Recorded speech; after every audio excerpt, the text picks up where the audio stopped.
guys, hello, welcome back to our channel. I am Priya. Me Ayushi, together we प्रियाशी। तो जी हम लोग फिर से आ गए हैं आप लोगों के लिए, आप लोगों की फेवरेट हॉरर स्टोरी लेकर के। एंड मेरी एक्साइटमेंट देख करके अंदाजा लगा लो कि आज की धुकुर धुकुर वाली वीडियो कितनी ज्यादा डरावनी और कितनी ज्यादा मजेदार होने वाली है। हमारे इस चैनल पर आज तक हमने 400 से ज्यादा हॉरर स्टोरी सुना दी है, लेकिन आज की स्टोरी मेरी one of the most favourite story में से एक है। लेकिन इस स्टोरी के बारे में आप लोगों को क्या हिंट दे, यही तो अफसोस है कि हिंट नहीं दे सकते, अदरवाइज सारा मजा किरकिरा हो जाएगा। क्लाइमेक्स के बाद जो होने वाला है ना, अगर उसका अंदाजा आप लोगों ने क्लाइमेक्स से पहले लगा लिया और कमेंट बॉक्स में अपना सही आंसर लिख दिया ना ईमानदारी के साथ, तब आप लोग जो बोलो वो, जो चैलेंज दोगे ना, हम लोग वो एक्सेप्ट कर लेंगे। आई बेट यू कि आप लोगों में से इस वीडियो को देखने वाला एक इंसान भी गेस नहीं कर सकता कि इसकी एंडिंग कैसी होने वाली है। हम तो बहुत ज्यादा एक्साइटेड है, डरने के लिए आप लोग तैयार हो जाओ। देर नहीं करते हैं, फटाफट से वीडियो स्टार्ट करते हैं। एंड हाँ, वीडियो की खासियत ये भी है कि ये इंडिया की हॉरर स्टोरी नहीं है, बल्कि हमारे पड़ोसी देश बांग्लादेश की हॉरर स्टोरी है। तो रानी, सबसे पहले इन लोगों को क्या करना है? अपनी सीट की पेटी कस के बांध लेनी है, क्योंकि वीडियो बहुत ज्यादा मजेदार है। पर इसका मतलब ये नहीं है कि ये वीडियो डरावनी नहीं होगी। बाबा, आप लोगों का कलेजा धुकुर धुकुर हो के रहेगा, इस बात की गारंटी हम लोग लेते हैं। साथ ही साथ आपको क्या करना है, अपनी रूम की लाइट्स ऑफ करके चुपचाप से ना कान में ईयरफोन डाल के अपने हाथ से फोन को कस के पकड़ लो। दीदी चलो ना, बहुत ज्यादा सस्पेंस हम लोग ऑलरेडी क्रिएट कर दिए है। इन लोगों को ना अब बहुत ज्यादा मजा आने वाला है, तो जल्दी से वीडियो स्टार्ट करते हैं। तो आज की जो स्टोरी है ना, वो हमारे साथ हमारी एक सब्सक्राइबर ने शेयर की है। एंड आप लोगों को एक बात बताए, उन्होंने हमारे साथ बहुत पहले एक और स्टोरी भी शेयर की थी, जिसकी वीडियो हमने ऑलरेडी अपने चैनल पर बना दी है। अगर आप लोग देखना चाहोगे ना, तो उसका लिंक भी हम लोग डिस्क्रिप्शन बॉक्स में डाल देंगे। वो भी काफी ज्यादा डरावनी है। एंड वो स्टोरी तो हमारे सब्सक्राइबर के लोकेलिटी की ही स्टोरी है, मतलब काफी करीबी हॉरर स्टोरी है। पर आज की जो स्टोरी है, ये हमारी सब्सक्राइबर के देश बांग्लादेश की बहुत ही ज्यादा फेमस स्टोरी है। मे बी अगर आप लोग बांग्लादेश से होगे तो आप लोगों को इस स्टोरी के बारे में आइडिया हो सकता है, लेकिन बांग्लादेश से बाहर के लोगों को इस स्टोरी के बारे में बिल्कुल आइडिया नहीं होगा। तो चलो अब वीडियो स्टार्ट करते हैं। तो आज की ये जो स्टोरी होने वाली है, वो एक इंसान, एक आदमी के बारे में होने वाली है। एंड हम लोग उसका रियल नेम ही आप लोगों को बताने वाले हैं। उसका रियल नेम था अब्दुल्ला। ये कहानी बहुत पुरानी है। तो जो अब्दुल्ला था ना, वो काफी ज्यादा क्रूर, काफी ज्यादा रूड और बहुत ही बदमाश एक नौजवान युवक हुआ करता था। और बचपन से ही वो बहुत ही ज्यादा शैतान था। घर के सबसे बिगड़ैल बच्चों में से एक था। ना अपने कजन्स के साथ प्यार से वो खेलता था, ना अपने माँ बाप की बात को मानता था। बचपन में कैसे सारे बच्चे एक साथ ग्रुप बना करके खेलते थे, लेकिन अब्दुल्ला कभी भी बच्चों के साथ ग्रुप में नहीं खेलता था, अपने हमउम्र बच्चों के साथ ही नहीं खेलता था। और कभी मानो गलती से वो बच्चों के साथ खेलता भी था, तो वहां पर वो पक्का किसी न किसी को घायल कर ही देता था, वो भी जानबूझकर। किसी के नीचे पैर लगा करके उसे गिरा देता था, किसी का सर फोड़ देता था, जिस कारण से उसके मोहल्ले के जो भी परिवार वाले थे, अब्दुल्ला को अपने बच्चों के साथ नहीं खेलने देते थे। आप कह सकते हो कि अब्दुल्ला एक साइकोपैथ था, जिसे दूसरों को दुख देने में, तकलीफ पहुंचाने में बहुत ही ज्यादा मजा आता था। जैसे जैसे धीरे धीरे अब्दुल्ला की उम्र बढ़ती है, उसकी ये जो ऑब्सेशन थी लोगों को हर्ट करने की, लोगों को दुख पहुंचाने की, वो भी काफी ज्यादा बढ़ते जाती है। हाँ, वो डायरेक्टली जाकर के किसी को हार्म नहीं करता था, लेकिन जब भी उसे मौका मिलता था ना, वो कभी भी ये मौका छोड़ता नहीं था। अपने भाई बहनों के लिए भी वो बहुत ही ज्यादा क्रूर था। धीरे धीरे अब्दुल्ला सोसाइटी से काफी ज्यादा दूर हो चुका था। अब अब्दुल्ला की शादी की उम्र तो हो चुकी थी, लेकिन उसके लिए लड़की मिल ही नहीं रही थी, क्योंकि जो लोग भी अब्दुल्ला के बारे में जानते थे, उसकी सच्चाई के बारे में जानते थे, भला वो क्यों अब्दुल्ला की शादी अपने परिवार में या अपने रिलेशन में किसी के साथ होने देंगे। बेचारी किस लड़की की जिंदगी खराब करनी है। अच्छा, आप लोगों को एक चीज तो हमने बताया ही नहीं कि अब्दुल्ला इतना शैतान था कि अगर उसके घर के बाहर बच्चे फुटबॉल या फिर क्रिकेट खेलते थे ना, और गलती से उनकी गेंद उसके घर के अंदर चली जाती थी, और वो बच्चे अब्दुल्ला के घर के अंदर अगर गए उससे गेंद मांगने, या फिर दीवार फांद करके उसके घर के अंदर उतरे गेंद को उठाने के लिए, और अगर वो बच्चा अब्दुल्ला के हाथ में आ जाता था ना, तो अब्दुल्ला उसको भी घायल कर देता था। लाइक लिटरली दुनिया में ऐसे लोग भी होते हैं और दूसरों के सामने अब्दुल्ला बहुत ही ज्यादा शरीफ बनता था। फिर भी अब्दुल्ला की सच्चाई लोगों को कहीं ना कहीं किसी ना किसी हद तक पता ही थी। अच्छा, तो हम लोग बात कर रहे थे अब्दुल्ला की शादी की। तो अभी तक अब्दुल्ला की शादी नहीं हुई थी, लेकिन हाँ, उसके माँ बाप शादी के लिए लड़की खोज ही रहे थे, क्योंकि माँ बाप को तो अपनी जिम्मेदारी पूरी करनी ही थी। कुछ दिनों के बाद अब्दुल्ला के मम्मी पापा को अब्दुल्ला के लिए एक अच्छा रिश्ता मिलता भी है और वो लोग अब्दुल्ला के शादी के लिए हंसी खुशी राजी हो जाते हैं। अरे यार, शादी के लिए जब लड़की का रिश्ता खुद से उनके पास चल के आ रहा है तो कोई क्यों ही मना करेगा। लड़की में भी कोई ऐसी कमी नहीं थी। और यहाँ पर अब्दुल्ला के मम्मी पापा का ये सोचना था कि अगर अब्दुल्ला की शादी करा दी जाए और उसका अगर घर बस जाए ना, तो अब्दुल्ला का जो नेचर है और जितना वो पागल जैसा रहता है, शायद उसके नेचर में सुधार आए। पर ऐसा पता नहीं फ्यूचर में होने वाला था या नहीं, क्योंकि अब्दुल्ला भी बचपन से जो सुधरा नहीं है इंसान, वो अभी कैसे सुधरने वाला था। और यहाँ पर ऐसा ही होता है, अब्दुल्ला की शादी तो हो जाती है लेकिन उसके नेचर में कोई भी चेंजेस नहीं आता है। इनफैक्ट वो और खूंखार हो जाता है, क्योंकि अब वो अपनी वाइफ को ऐसा जानवर ट्रीट करने लगा था और उसे एक ऐसा क्या बोले कठपुतली मिल चुका था जिसके ऊपर जब मन चाहे वो गुस्सा कर सकता था, अपना अधिकार जमा सकता था, उसे मार पीट सकता था, मतलब जैसे मन वैसे ट्रीट कर सकता था। यहाँ पर अब अब्दुल्ला की पत्नी ये सोच रही थी कि शायद बचपन से अब्दुल्ला को कभी प्यार नहीं मिला है, इसलिए अब्दुल्ला इतने गुस्से में रहता है, तो शायद हम इसे प्यार देंगे ना तो ये पिघल जाएगा। यार, प्यार एक ऐसी चीज है ना, वो किसी पत्थर को भी पिघला के पानी बना सकती है। पर यहाँ पर अब्दुल्ला पे उसकी पत्नी के प्यार का कोई भी असर नहीं हो रहा था। इनफैक्ट वो दिन पे दिन और ज्यादा खूंखार होते जा रहा था। अब सिचुएशन ऐसी आ गई थी कि अब्दुल्ला के पत्नी के जो बॉडी है ना, उस पे बस चोटों के निशान ही दिखाई देते थे। कभी अब्दुल्ला ने उसकी कलाई मोड़ के उसको टेढ़ा कर दिया, कभी उसकी उंगली तोड़ दी और लास्टली उसकी बीवी ने थक हार के एक अच्छा डिसीजन लिया और वो चुपचाप से अपने मायके भाग जाते हैं। यहाँ अब्दुल्ला काम करके जैसे ही अपने घर वापस आता है ना, तो वो देखता है कि उसकी बीवी उसके घर में है ही नहीं। वो आसपास उसको खोजने की कोशिश भी करता है पर कहीं पर भी उसकी बीवी नहीं मिलती। यहाँ पर वो कुछ घंटे घर पे बैठ के वेट भी करता है कि जैसी वो घर आएगी ना, उसकी तो हालत हम टाइट करेंगे। यहाँ पर कुछ घंटे वेट करने के बाद भी जब अब्दुल्ला की पत्नी उसके घर नहीं आती, तो उसे अंदाजा लग चुका था कि हो ना हो ये पक्का अपने मायके ही गई होगी और अब्दुल्ला उसके पीछे पीछे उसके मायके भी चला जाता है। और यहाँ पर जैसी वो अपने ससुराल पहुंचता है ना, तो वो सीधे अपने सास ससुर से बोलता है कि मेरी पत्नी कहाँ है, उसे चुपचाप से बाहर भेज दो, मुझे उसे घर लेके जाना है।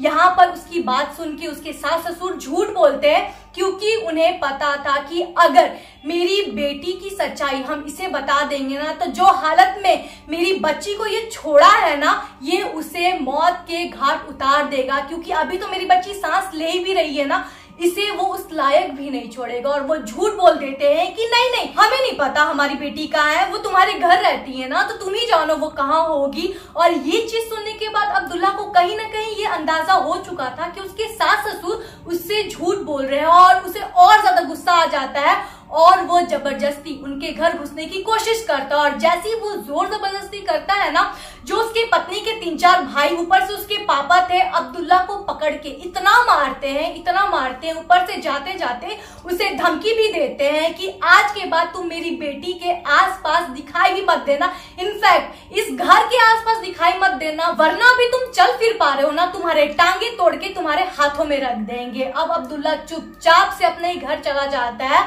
और उसे बहुत ज्यादा गुस्सा आता है। पहली बात उसके साथ जो अभी ससुराल में हुआ, और दूसरी बात उसका गुस्सा निकालने के लिए, उसके फ्रस्ट्रेशन को उतारने के लिए उसके पास कोई और कठपुतली नहीं थी। और धीरे धीरे ये सारी चीजें ना उसे और ज्यादा फ्रस्ट्रेट कर रही थी। वो इतना ज्यादा गुस्सा हो रहा था और उसे अपनी बीवी की इतनी ज्यादा लत लग गई थी उसे एज अ पपेट ट्रीट करने की, कि वो फ्रस्ट्रेशन में गुस्सा निकालने के लिए अपने हाथों को दीवार पे मार के अपना गुस्सा शांत कर रहा था। और साथ ही साथ जो घर में जितनी भी चीजें थी ना, उसे तोड़ के अपने गुस्से को वो शांत कर रहा था। लेकिन ऐसे कितने दिनों तक चलता। अब उसने एक नया प्लान बनाया और उसने सोचा कि नहीं, मुझे एक नई कठपुतली तो चाहिए ही, मुझे अपना गुस्सा शांत करने के लिए एक नया शिकार तो चाहिए ही। और अब वो नए शिकार की तलाश में लग भी जाता है। कुछ समय के बाद उसे एक नया शिकार मिल भी जाता है, एक छोटी सी लड़की जिसकी उम्र भी बहुत ज्यादा कम थी, बेचारी तो माइनर ही थी, लेकिन जस्ट बिकॉज वो एक गरीब घर की थी इसीलिए वो उनके परिवार को मैनिपुलेट करके उस लड़की से शादी कर लेता है। अब आप लोगों को क्या लग रहा होगा कि अब्दुल्ला मे बी अपनी दूसरी वाइफ को बहुत अच्छे से ट्रीट करेगा, आगे देखो क्या होता है। बचपन से ही अब्दुल्ला ने किसी से मार नहीं खाया था, लेकिन अपनी पहली बीवी के घर पे उसने इतने लात मुक्के खाए थे ना, जिस कारण से उसकी फ्रस्ट्रेशन और गुस्सा और भी ज्यादा बढ़ चुका था। साथ ही साथ उसके अंदर की हैवानियत एक अलग ही लेवल पर बढ़ चुकी थी। ऊपर से जितने दिन से उसकी पहली पत्नी ने उसे छोड़ दिया था, उतने दिन का भी गुस्सा था। वो किसी भी कठपुतली पर अपना गुस्सा निकाल ही नहीं पा रहा था, दीवार पर हाथ मारता था, खुद को हार्म करता था, घर की चीजों को फोड़ता था, तो इससे उसका ही नुकसान होता था। इसलिए फटाफट से शादी करके जैसे ही वो उस माइनर सी बच्ची को अपने घर लाता है ना, वहीं पर उसे इतना मारता है, इनफैक्ट वो उस छोटी सी बच्ची को पानी पीने का वक्त भी नहीं देता है। आप खुद सोचो, एक नई दुल्हन घर में एंट्री लेती है एंड वहीं पर उसकी पिटाई होने लगती है। उस बच्ची को तो समझ में भी नहीं आता है कि आखिर ये क्या हो रहा है, क्यों हो रहा है, उसने कौन सी गलती कर दी। अभी वो अब्दुल्ला से पूछ ही रही थी कि आप ऐसा क्यों कर रहे हो, मेरी क्या गलती है। तब तक अब्दुल्ला ने क्या किया ना, इतना बड़ा कपड़ा उसको मोड़ दिया और उस बच्ची के मुंह में डाल दिया ताकि वो हल्ला ना कर सके, बोल ना सके। और उसके बाद वो जो करता था उसने वही करना स्टार्ट कर दिया। अधमरी हालत में उसने उस बच्ची को वहीं पर कमरे में छोड़ दिया और खुद बाहर चला गया। लेकिन हाँ, अब बाहर जाने से पहले अब्दुल्ला ने घर को ताले से बंद कर दिया, क्योंकि पहली शादी में वो ये सीख चुका था कि अगर उसने अपने पपेट को बिना ताले के रखा ना, तो मे बी ये भी भाग सकती है। अब्दुल्ला इस बच्ची को एक जानवर की तरह ट्रीट करता था और साथ ही साथ उसे पिंजरे में बंद करके रखता था। वो बच्ची ज्यादा दिन की मेहमान नहीं लगती थी, ऐसा लगता था ना कि आज नहीं तो कल उस बच्ची का अंत नजदीक ही है। लेकिन इसी बीच क्या होता है ना कि अब्दुल्ला एक रात दफ्तर से आ रहा था, पूर्णिमा की रात थी, बहुत हल्की हल्की रोशनी पूरे रास्ते में बिखरी हुई थी, मतलब कि हल्का हल्का दिख रहा था कि आगे क्या है। अब्दुल्ला अपनी बाइक पर था और बाइक बहुत ही ज्यादा तेजी से वो चला रहा था। और जैसा कि गांव का एरिया है, ज्यादा लोग रास्ते पर नहीं थे, ऐसे भी रात के तकरीबन 10 साढ़े 10 बज रहे थे। जैसे ही अब्दुल्ला रास्ते की ओर आगे बढ़ रहा था ना, बीच में उसने क्या देखा, एक बहुत ही सुंदर सी काली बिल्ली रास्ते के बीचों बीच लेटी हुई है। और वो बिल्ली अकेली नहीं थी, उस बिल्ली के साथ उसके 4 बच्चे थे जो कि उसके चारों ओर घूम घूम कर खेल रहे थे। और ऐसा लग रहा था ना कि वो बच्चे छोटे छोटे हैं, मतलब ज्यादा बड़े नहीं है, ज्यादा दिन के नहीं है। अब्दुल्ला का शैतानी दिमाग, उसके अंदर की हैवानियत वहीं पर जाग जाती है और अपने आप को खुश करने के लिए, अपने हैवानियत को शांत करने के लिए उसने क्या सोचा ना कि वो अपनी गाड़ी लेकर के बिल्ली के ऊपर से पार करेगा। लाइक सीरियसली, घर में तो उसने एक जीव की हत्या मानो कर ही दी थी। वहां पर उसे अपनी फ्रस्ट्रेशन निकालते निकालते चैन नहीं मिला था कि रास्ते के जानवरों पर भी उसे रहम नहीं था। उसने क्या किया, बाइक सीधे सीधे बिल्ली के गले पर चढ़ा दी और उस बिल्ली का गला ऐसे टिल्ट हो गया और वहीं ऑन द स्पॉट वो बिल्ली जोर से चिल्लाई और उसकी डेथ हो जाती है। उसके चारों बच्चे जोर जोर से चिल्ला चिल्ला कर रोने लगते हैं, लेकिन उस कठोर अब्दुल्ला का दिल एक पल के लिए भी नहीं पसीजता है। वो रास्ते में मुड़कर भी नहीं देखता है कि उसके पीठ पीछे वो बच्चे कितना रो रहे होंगे। अभी यहाँ उसने जो किया था, उसके अलावा घर पे भी तो बीवी पड़ी हुई थी ना, वहां भी उसे अपना गुस्सा निकालना था। भाई, इतना गुस्सा तू लेके कहां से आता था। खैर, इसके बाद क्या होता है ना, कुछ दिन बीत जाते हैं एंड अब्दुल्ला के घर पे एक खुशखबरी आती है कि अब्दुल्ला की बीवी प्रेग्नेंट है। यहाँ अब्दुल्ला की बीवी बहुत ज्यादा डर जाती है कि अभी तक अब्दुल्ला जो उसके साथ कर रहा था, अब वो उस बच्चे के साथ भी करेगा एंड अब तो बीवी और बच्चा दोनों खतरे में है। अभी तो पहला तीसरा महीना चढ़ा ही था। अब्दुल्ला अगर अपनी बीवी को ऐसे ही मारता पीटता रहा ना, तो वो बच्चा नहीं बचता। लेकिन जैसे ही अब्दुल्ला को पता चलता है कि उसकी बीवी प्रेग्नेंट है, आप बताओ, आपको क्या लगता है है अब्दुल्ला ने क्या किया होगा। क्या अपनी बीवी को उसने और भी ज्यादा मारा होगा या फिर अपने बच्चे की मोह में वो सुधर गया होगा? जल्दी से कमेंट करके बताना। हम लोग आपको बताते हैं क्या हुआ था। अब्दुल्ला के अंदर एक ड्रास्टिक चेंज आया था। रातों रात खबर मिलते ही अब्दुल्ला पूरी तरीके से सुधर गया था। उसकी बीवी तो बहुत ज्यादा डर रही थी, लेकिन अब अब्दुल्ला जब मार्केट से घर आया ना, तो अपनी बीवी के लिए खाने के लिए काफी सारा सामान, पहनने के लिए नए नए कपड़े, दूध, दही, काजू, फ्रूट्स, व्हाट नॉट घर में लाके भर दिया था और अपनी बीवी से प्यार से बात भी करने लगा था।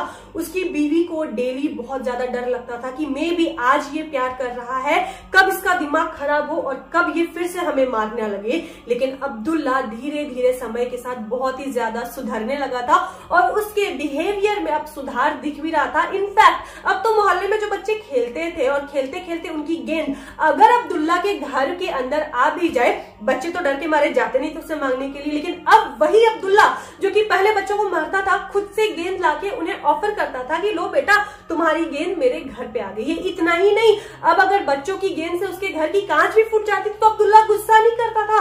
मतलब पहले वाला अब्दुल्ला और अब वाला अब्दुल्ला, क्या ये दोनों एक ही इंसान थे? कोई भी नहीं कह सकता। लेकिन आप बताओ, आपको क्या लगता है कि अब्दुल्ला के नेचर में ऐसा ड्रास्टिक चेंज क्यों आया? हम लोग आपको बताते हैं। बड़े से बड़ा हैवान अपने बच्चे को देख करके पिघल जाता है। शायद यही अब्दुल्ला के साथ भी हुआ था। अब यहाँ पर कहानी में थोड़ा फ्लैशबैक पे चलते हैं, जहाँ दीदी ने बताया था कि अब्दुल्ला ने उस बिल्ली के साथ क्या किया था। अब आप लोगों के दिमाग में भी ये क्वेश्चंस तो आ रहे होंगे कि उस बिल्ली के साथ क्या हुआ होगा, उसके बच्चों का क्या हश्र हुआ होगा। तो आप लोगों को बताए, जैसी अगली सुबह होती है और लोगों का आना जाना लग जाता है ना, तो लोग क्या देखते हैं कि सड़क के बीचों बीच एक मरी हुई बिल्ली पड़ी हुई है, जिसके साथ 4 बच्चे चिपक के बैठे हुए हैं और चिल्लाए जा रहे हैं, रोए जा रहे हैं। यहाँ पर लोग ये सोचते हैं कि उस बिल्ली को ना उठा के ना मिट्टी में हम लोग दफना देते हैं और साथ ही साथ उसके जो बच्चे सड़क पे बैठे हुए उसे भी उठा के साइड कर देते हैं, वरना पता चले कि और गाड़ियां आए और इनके बच्चों को भी कुचल के चले जाए। लेकिन जैसी कोई भी वहां का इंसान बिल्ली को उठाने जाता था ना, वो जो 4 बच्चे थे ना ऐसे काटने को दौड़ते थे कि पता नहीं वो लोग क्या ही चीज को छू रहे। वो लोग अपनी माँ को हाथ तक लगाने नहीं दे रहे थे। वहां के सारे लोग कोशिश करके थक हार जाते हैं, लेकिन बिल्ली के बच्चों ने अपनी माँ के पास किसी को फटकने तक नहीं दिया। सारे लोग ये नजारा देख के हैरान भी हो रहे थे कि देखो ना, ये बच्चे कितने ज्यादा मासूम दिख रहे हैं लेकिन कितने ज्यादा खूंखार है। इनफैक्ट उनकी जो आंखें थी ना, वो भी बहुत ज्यादा डरावनी थी और बिल्लियों में ऐसा रूप उन्होंने पहली बार देखा था। अब कुछ देर बीत जाता है, इसी बीच देखो क्या होता है, एक बूढ़ा सा व्यक्ति उसी रास्ते से क्रॉस कर रहा होता है और जैसी वो उस रास्ते से गुजरता है ना, उसकी नजर उन बिल्लियों पे और उनकी मरी हुई माँ पे पड़ जाता है। वो चुपचाप उन बिल्लियों के पास जाके खड़ा हो जाता है और जैसे ही वो बूढ़ा व्यक्ति उनके पास खड़ा होता है ना, सारे जो बिल्ली के बच्चे थे ना अपनी माँ को छोड़ के उस आदमी के आसपास मंडराने लगते हैं। वो बूढ़ा व्यक्ति क्या करता है ना, चुपचाप से उनकी मरी हुई माँ को उठाता है और वहां से चलते बनता है और उसके पीछे पीछे जो उनके बच्चे थे ना, वो भी बूढ़े व्यक्ति का पीछा करने लगते हैं। यहाँ पर सारे लोग देख करके हैरान हो गए थे, आखिर उस बूढ़े व्यक्ति में ऐसा क्या था जिसके कारण बिल्ली के बच्चों ने उसे अपनी माँ को टच करने दिया। उस बूढ़े व्यक्ति के पीछे पीछे चले जाते हैं। वहां पर मौजूद सारे लोग शॉक्ड हो गए थे कि आखिर इस बूढ़े व्यक्ति में ऐसा क्या था कि बिल्ली के बच्चों ने उसे देख करके नहीं गुर्राया, उसके ऊपर उसे काटने के लिए नहीं झपटे। फिर भी लोगों ने इस बात को छोड़ दिया, बात आई गई हो गई और बूढ़ा व्यक्ति बिल्ली की लाश को और साथ ही साथ बिल्ली के बच्चों को लेकर के चला जाता है। अब यहाँ पर धीरे धीरे समय के साथ 9 महीने बीत भी जाते हैं और अब्दुल्ला की पत्नी की डिलीवरी डेट भी आ जाती है। वो दोनों खुशी से हॉस्पिटल जाते हैं। वो लोग बहुत ज्यादा खुश थे क्योंकि उनके घर में एक नया मेहमान आने वाला था। उन लोगों ने इतने सारे सपने सजाए थे कि पूछो नहीं। और जैसे ही अब्दुल्ला की पत्नी ने बच्चे को जन्म दिया, उसका बच्चा मरा पैदा होता है। डॉक्टर्स क्या देखते हैं कि उनके बच्चे की जो गर्दन है ना, वो टूटी हुई है, टिल्ट है। अब यहाँ पर लोगों को ये समझ में नहीं आ रहा था कि जो डिलीवरी है वो भी नॉर्मल हुई है। इनफैक्ट प्रेगनेंसी के दौरान अब्दुल्ला की पत्नी के साथ ऐसा कोई एक्सीडेंट नहीं हुआ था, वो कहीं नीचे नहीं गिरी थी, कहीं स्लिप नहीं की थी, पूरी तरह से प्रिकॉशंस ली थी, फिर ऐसा कैसे हो सकता है? उनके आंखों के सामने उनके जो भी सपने थे ना, शीशे की तरह चकनाचूर हो चुके थे। अब यहाँ पर अब्दुल्ला की पत्नी को कहीं ना कहीं डर लग रहा था कि अब्दुल्ला का पहले वाला रूप कहीं फिर से सामने ना आ जाए, क्योंकि इसी बच्चे के चक्कर में वो पूरी तरह से बदल चुका था। लेकिन अब बच्चा नहीं है तो शायद अब मेरे जान को खतरा कहीं ना कहीं हो सकता है। आपको क्या लगता है, उस हादसे के बाद अब्दुल्ला फिर से पहली तरह खूंखार बना होगा? आप लोगों के डाउट को क्लियर करते हैं, बिल्कुल भी नहीं। अब्दुल्ला का प्यार अब अपनी बीवी के लिए कम नहीं हुआ था, पता नहीं क्यों, लेकिन अब्दुल्ला इस इंसिडेंट के बाद अपनी बीवी को और भी ज्यादा प्यार करने लगा था और भी ज्यादा उसकी जरूरतों का ख्याल रखता था। कुछ समय बीत जाते हैं, अब्दुल्ला की बीवी दूसरी बार फिर से प्रेग्नेंट होती है और इस बार तो अब्दुल्ला उसका और भी ज्यादा ख्याल रखता है। समय पे सारे चेकअप्स करवाता है, समय पे दवाइयां लाता है, उसके खाने पीने उठने बैठने हर चीज पर नजर रखता है ताकि इस बार कुछ भी गड़बड़ ना हो। दोबारा से 9 महीने बीत जाते हैं और इस बार फिर से अब्दुल्ला अपनी बीवी को लेकर के जाता है डिलीवरी के लिए हॉस्पिटल। और इस बार अब्दुल्ला बस प्रे कर रहा था कि कुछ गड़बड़ ना हो और उसे यकीन भी था कि इस बार जच्चा बच्चा दोनों स्वस्थ होंगे। फिर से अब्दुल्ला की बीवी ऑपरेशन थिएटर में जाती है एंड फिर से बच्चा होता है, लेकिन सेम पहले तरह। फिर से बच्चे की गर्दन टिल्ट थी, मुड़ी हुई थी। यहाँ पर अब्दुल्ला और उसकी बीवी को समझ ही नहीं आता है कि पहली बार बच्चे का गर्दन टूटा था, चलो समझ में आता है, दूसरे बार फिर से सेम वैसा कैसे हो सकता है? ये बिल्कुल भी नेचुरल नहीं है। अब्दुल्ला और उसकी बीवी पूरी तरीके से गम में आ गए थे, वो लोग शोक मना रहे थे। उनका जीवन उनके आंखों के सामने बर्बाद हो रहा था, लेकिन कुछ भी उनके हाथों में नहीं था। अब्दुल्ला को लग रहा था कि ये सब उसके बुरे कर्मों का फल है। खैर, अब अब्दुल्ला और उसकी बीवी पूरे तरीके से हताश और निराश हो चुके थे और जैसा उनके साथ 2 बार हुआ था ना, तीसरी बार वो तो बच्चा पैदा करना भी नहीं चाहते थे। खैर, समय बीत रहा था, लेकिन एक दिन की बात है, रात का समय था, रात के तकरीबन 10-11 बज रहे थे और किसी काम से अब्दुल्ला बाहर जा रहा था। बगल में ही लाइट नहीं थी तो अब्दुल्ला ने अपने हाथ में लालटेन लिया हुआ था। लालटेन की जो फ्लेम थी ना, वो थोड़ी कम थी और अब्दुल्ला ने लालटेन लिया था ताकि उसे रास्ता ठीक से दिखे, क्योंकि अब्दुल्ला के घर के बाहर वाला जो रास्ता था ना, वो कच्ची मिट्टी का रास्ता था, बारिश का टाइम था, तो मिट्टी के कारण जमीन बहुत ज्यादा गीली हो चुकी थी। खैर, अब्दुल्ला जब अपने घर से कुछ दूर पहुंचता है ना, तब वो क्या देखता है कि 50 से 100 बिल्लियों का झुंड उससे कुछ दूरी पर खड़ा है और अंधेरे में सारी बिल्लियां उसे देख करके गुर्रा रही हैं। जब अब्दुल्ला लालटेन की लौ को और भी ज्यादा तेज करता है तो अंधेरे में उन सारी बिल्लियों की जो आंखें थी ना, चमक उठी थी और काफी ज्यादा डरावनी लग रही थी। अब्दुल्ला को समझ नहीं आ रहा था कि वो आगे जाए या पीछे भागे। धीरे धीरे अब्दुल्ला ने क्या किया ना, एक एक कदम अपने पीछे लेने लगे। बिल्लियां उसके साथ साथ एक एक कदम धीरे धीरे आगे आ रही थी और कहीं ना कहीं अब अब्दुल्ला समझ चुका था कि ये बिल्लियां उसके ऊपर ही हमला करने वाली है। अब्दुल्ला ने आओ देखा ना ताओ, उसने लालटेन को सीधे बिल्लियों के पास फेंका और वहां से दौड़ करके अपने घर के अंदर जाता है, दरवाजा लॉक कर लेता है और अपनी बीवी को सारी बात बताता है। उस इंसिडेंट के बाद दोनों लोग काफी ज्यादा डर चुके थे, लेकिन अगले दिन से देखो होता क्या है, अब्दुल्ला के मोहल्ले में अचानक से बहुत सारी बिल्लियां आ गई थी। आस पड़ोस में हमारे यहाँ पर जैसे कौवे और कबूतर दिखते हैं ना, अब्दुल्ला के मोहल्ले में बिल्लियां दिख रही थी। हालांकि वो बिल्लियां किसी को भी नुकसान नहीं पहुंचाती थी। कुछ दिनों के बाद कुछ और वियर्ड घटना हुई। अब्दुल्ला के सपने में बिल्ली आने लगी थी और ऐसी वैसी बिल्ली नहीं, वही बिल्ली जिसके ऊपर अब्दुल्ला ने अपनी गाड़ी चलाई थी और सेम वैसी ही मरी हुई हालत में वो बिल्ली अब्दुल्ला के सपने में दिखाई देती थी। गर्दन टूटी हुई थी और 4 बच्चे रोते रहते थे। यहाँ पर अचानक से सपने के बाद अब्दुल्ला ने सारी चीजों को, सारे डॉट्स को कनेक्ट किया और तब उसे समझ में आया कि अच्छा तो ये बात है, ये कहीं ना कहीं उसी बिल्ली का श्राप लगा है, क्योंकि मैंने अपने हाथ से उस निर्दोष बिल्ली की जान ली थी और जिस तरीके से मैंने बिल्ली की गर्दन तोड़ी है ना, मेरे सारे बच्चे पैदा लेने के बाद वैसे ही मर जा रहे हैं, गर्दन टूटी हुई मिल रही है उनकी। अब्दुल्ला ने ये सारी चीजें अपनी बीवी के साथ शेयर की और कहीं ना कहीं अब्दुल्ला और उसकी बीवी समझ चुके थे कि उनके बच्चों की डेथ नेचुरल तो बिल्कुल ही नहीं थी, इसके पीछे कहीं ना कहीं उसी बिल्ली का हाथ है। लेकिन एक बिल्ली इतनी तबाही कैसे मचा सकती है?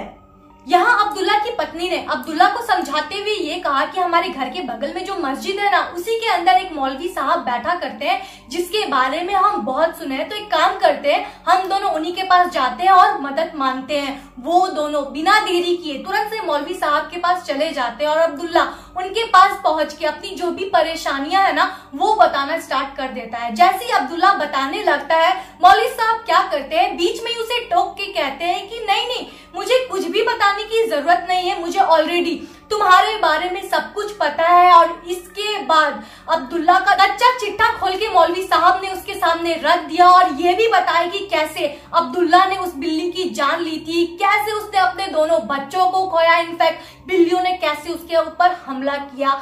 सारी चीजों को सुन के अब्दुल्ला शॉक्ड हो जाता है। उसे तो समझ में नहीं आ रहा था कि ये पूरा चक्कर आखिर है क्या। वो सीधे मौलवी साहब से एक ही क्वेश्चन करता है कि आपको इन सारी चीजों के बारे में कैसे पता है, और अगर पता भी है ना तो इन सारी चीजों से बचने का कोई उपाय मेरे को बता। मौलवी साहब अब्दुल्ला को बस एक ही जवाब देते हैं कि बेटा, जो गलती तुमने करी है ना, उससे मैं तो क्या, दुनिया की कोई भी ताकत तुम्हें नहीं बचा सकती।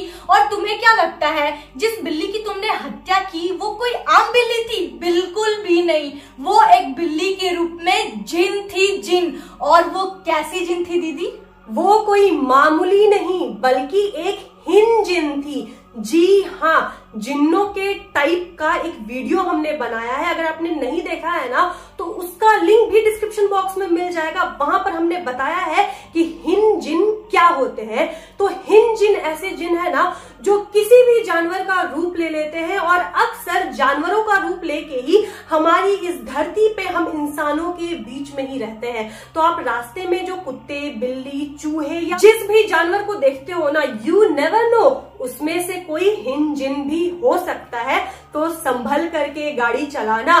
तो ये चीज जानने के बाद अब्दुल्ला के होश उड़ गए। मौलवी साहब ने आगे बताया, और वो जो चारों बच्चे थे वो भी हिन जिन के बच्चे ही थे। वो जिन तो अपने चारों बच्चों के साथ बस चांदनी रात में खेलने के लिए निकली थी। उस जिन और उसके बच्चों की कोई गलती नहीं थी। तुमने एक निर्दोष जिन की हत्या की है और जिन के जो बच्चे हैं वो अपना बदला लेंगे। जिन अपना बदला कभी नहीं भूलते हैं। 4 बच्चे थे, 2 बच्चों ने तो तुम्हारे 2 बच्चों को मार करके अपना बदला ले लिया है। तुम्हारे और भी 2 बच्चे मरने वाले हैं, तभी उन चारों जिन्नों का बदला पूरा होगा। यहाँ पर अब्दुल्ला बहुत ज्यादा डर गया था। वो मौलवी साहब के सामने गिड़गिड़ाने लगा कि मैंने 2 बच्चे ऑलरेडी खो दिए हैं, मैं अपने बाकी के और 2 बच्चों को नहीं खोना चाहता हूँ, मैं जीते जी मर जाऊंगा। यहाँ पर मौलवी साहब ने बोला कि अपने बच्चे के साथ तुम्हें मोह है, पर उस जिन और उसके बच्चों के बारे में तुमने कभी नहीं सोचा? क्या केवल एक इंसान और उसके बच्चों के बीच में ही प्यार होता है? दुनिया के दूसरे क्रिएचर के बीच में प्यार नहीं होता है? जैसी करनी की है तुमने वैसा भुगतान तो करना ही पड़ेगा। खैर, यहाँ पर अब्दुल्ला को साफ साफ मौलवी साहब ने बता दिया कि उसके 4 बच्चों की बलि तो चढ़ेगी ही चढ़ेगी, 5वां बच्चा ही स्वस्थ और सुरक्षित पैदा होगा। अब्दुल्ला और उसकी बीवी वहां से चले जाते हैं। उन्होंने और भी ज्यादा दरगाह, मस्जिद और मौलवी साहब से मिल करके इसके उपाय ढूंढे, लेकिन कोई भी उपाय काम नहीं आए। बाय द वे, आप लोगों को एक चीज बता दें, अभी आप लोग सोच रहे होंगे कि आखिर ये कौन से मौलवी साहब थे और इन्हें अब्दुल्ला के सारे काले चिट्ठों के बारे में कैसे पता चल गया, वो भी बिना जांच पड़ताल किए। तो आप लोगों को बता दे कि जब बिल्ली मरी हुई थी और वहां पर भीड़ के बीच में जो बूढ़ा आदमी आया था ना, जिसके साथ चारों बच्चे चले गए और चारों बच्चों ने उस बूढ़े आदमी को अलाउ किया था उसकी माँ की लाश को छूने के लिए, वो बूढ़ा आदमी कोई नहीं था बल्कि यही मौलवी साहब थे। और जो जिनके बच्चे थे उन्होंने सेंस कर लिया था कि ये एक अच्छे आदमी है और इनके हाथ में उसकी माँ की लाश प्लस वो चारों जिन के बच्चे सुरक्षित है और तब से ही वो चारों जिन के बच्चे इसी मौलवी साहब को अपना गुरु मानते हैं। आप लोगों को एक और चीज बता देते हैं कि ये जो हिंद जिन होते हैं ना, ये बुरे नहीं होते हैं। ये जो काली बिल्ली के रूप में जिन थी जो अपने बच्चों के साथ खेल रही थी, ये बुरी नहीं थी। वो चारों जिन के बच्चे बस अपनी माँ के मौत का बदला ले रहे थे और जब तक वो अपनी माँ की मौत का बदला नहीं लेते हैं ना, वो लोग चैन से नहीं बैठने वाले थे और उन्होंने बिल्कुल वैसा ही किया। और जिन्नों का बस एक ही रूल होता है, प्यार के बदले प्यार, नफरत के बदले नफरत और जान के बदले जान। तो दोस्तों बताना आज की वीडियो आप लोगों को कैसी लगी, और वीडियो अगर अच्छी लगी होगी तो प्लीज हमारे इस वीडियो को लाइक किए बिना मत जाना। अगर आप हमारे चैनल पे नए हो और हमारा ये प्यारा प्यारा फेस पहली बार देख रहे हो तो सब्सक्राइब कर देना, ठीक है। मिलते हैं ऐसी वीडियोस के साथ, तब तक के लिए बाय।